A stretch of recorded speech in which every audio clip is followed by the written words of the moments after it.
There is a reason most people wake up feeling heavy. Because before your day even begins, your mind is already under attack. Voices telling you what could go wrong before anything has even happened. But here's the truth most people never realize. Your morning doesn't start when you open your eyes. It starts with whatever voice you listen to first. And if that voice is fear, your entire day will follow it. But Psalm 27 offers something different, something ancient, powerful like a weapon, a way to reset your spirit before the world gets access to you. Because most people think prayer is about asking, but the truth is, prayer is about alignment. And Psalm 27 doesn't just comfort you, it redefines you, so stay with me. Because by the end of this, you won't just hear this psalm, you'll feel it working inside you. Let's begin. The Lord is my light and my salvation, whom shall I fear? Stop there, most people read that and move on. But this is not just a statement, it's a declaration of identity. Light means clarity, salvation means protection. So what David is saying is this: if God is your clarity and your protection, then fear loses its authority. But here's what most people miss. Fear doesn't come from reality. It comes from interpretation. Two people can face the same situation. One collapses, one stands firm. Why? Because one sees darkness and the other sees light. And Psalm 27 is teaching you how to see. The Lord is the stronghold of my life. Of whom shall I be afraid? A stronghold is not a feeling, it's a position. It means your safety is not based on circumstances. It's anchored in something unshakable. But most people live the opposite way. They feel safe when things are going well, and anxious when things feel uncertain, which means their peace is fragile.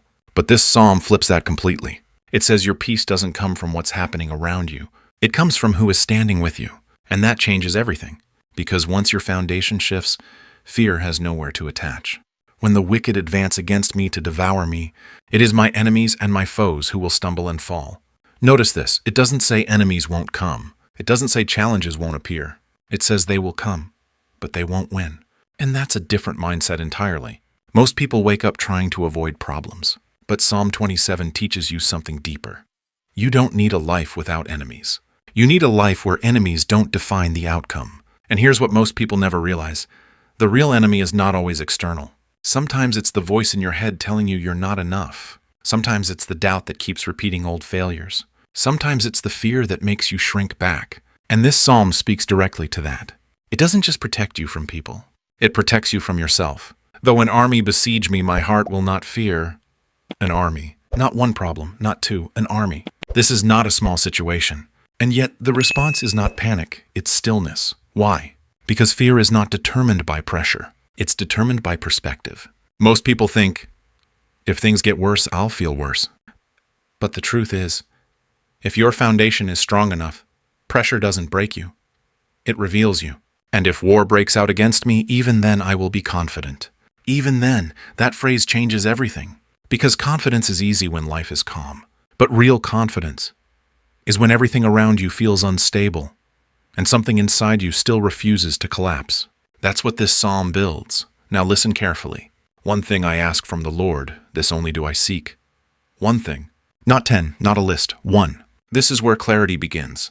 Because most people are overwhelmed not because life is too hard, but because their focus is too scattered.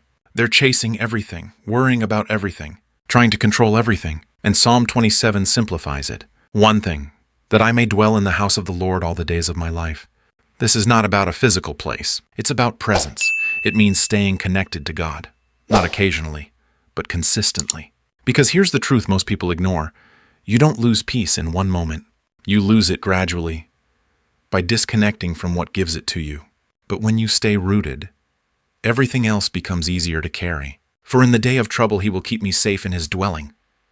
Notice this. Not if trouble comes, when it comes. Again, the Bible is not denying reality. It's redefining your response to it. Most people think safety means avoiding trouble.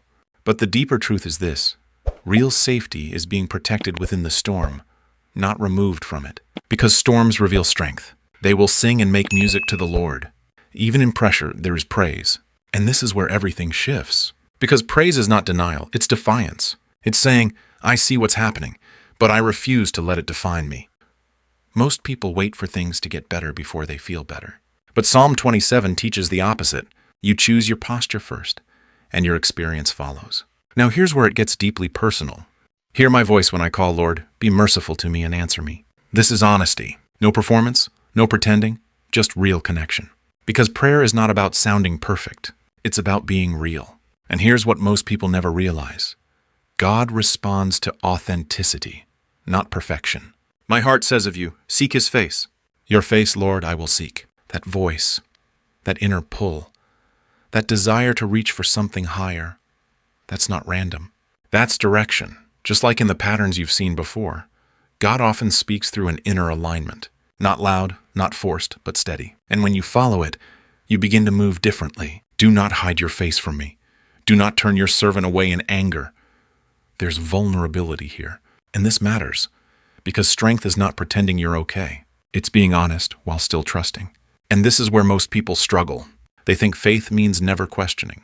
But real faith is continuing to seek even when you don't understand. Now listen closely. Though my father and mother forsake me, the Lord will receive me. This is identity, not based on people, not based on approval, based on something deeper. Because people will fail you, situations will disappoint you. But your identity must be anchored somewhere that doesn't change. And that's what this psalm gives you, a stable center. Teach me your way, Lord. This is surrender, not giving up, but letting go of control. Because most stress comes from trying to control what you can't. But when you shift into trust, something inside you relaxes. I remain confident of this. I will see the goodness of the Lord in the land of the living. Not someday, not eventually, in this life. Confidence not based on evidence, but on belief. And this is where transformation happens. Because what you expect shapes what you experience. If you expect fear, you'll find it. If you expect peace, you'll move toward it. And Psalm 27 trains your expectation. Now here's the final instruction. Wait for the Lord.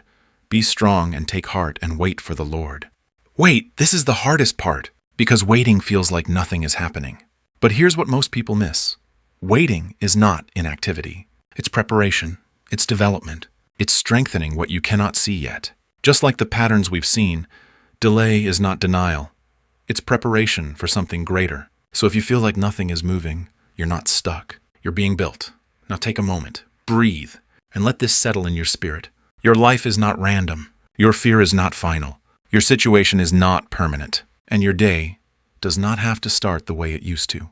Because now you have something different. A new voice, a new foundation, a new beginning. So when you wake up tomorrow, don't reach for your phone first. Don't reach for worry. Don't reach for pressure. Start here. The Lord is my light and my salvation. Whom shall I fear? And let that truth carry you through the day. If this message spoke to you, if you felt something shift inside you, type faith in the comments. One word. Because that word is not just a response, it's a declaration. And if you're ready to start your days differently, stay connected. Because the next step in your journey is closer than you think.